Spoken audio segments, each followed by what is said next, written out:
और अपनी औलाद को मुफलिसी के खौफ से कत्ल न करना, क्योंकि उनको और तुमको हम ही रिस्क देते हैं।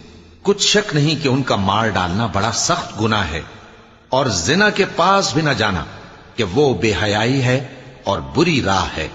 और जिस जानदार का मारना अल्लाह ने हराम किया है उसे कत्ल न करना मगर जायज तौर पर, यानी बफतवाए शरीयत। और जो शख्स जुल्म से कत्ल किया जाए, हमने उसके वारिस को इख्तियार दिया है कि जालिम कातिल से बदला ले, तो उसको चाहिए कि कत्ल के किसास में ज्यादती न करे, कि वो मंसूर व फतयाब है। और यतीम के माल के पास भी ना फटकना, मगर ऐसे तरीक से कि बहुत बेहतर हो, यहां तक कि वो जवानी को पहुंच जाए।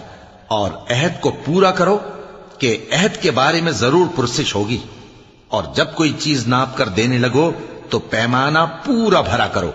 और जब तोल कर दो तो तराजू सीधी रखकर तोला करो। ये बहुत अच्छी बात